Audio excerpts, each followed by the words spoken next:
Živo, še en tak mini hack, ki ga jaz uporabljam za večjo proaktivnost, je razlikovanje med prošnjo in zahtevo. Kaj to pomeni? Če sem v energiji prošnje, pomeni, da se moja naklonjenost do druge osebe ne bo spremenila, vkolikor me oni zavrnejo. Če sem pa v energiji zahteve, se bo pač moja naklonjenost do njih spremenila. In preden grem kogarkoli karkoli prositi, pač to preverim. Zdaj, če me ta oseba zavrne, se bo moja naklonjenost do njih spremenila.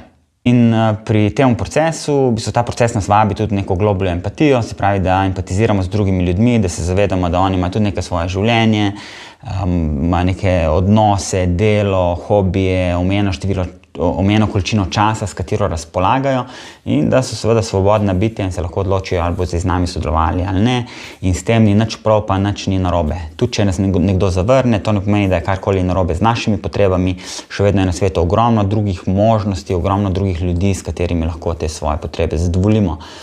Tako da upam, da vam to pomaga, da boste lahko še bolj proaktivni, da boste se čim bolj zavedali svojih potreb in znali artikulirati čim bolj jasne in izvedljive in konkretne prošnje in jih čim večkrat izrazili do čim večjih ljudi. Ker je to način, kako se lahko naše potrebe v večji meri izpolnjene. Vam želim lep dan.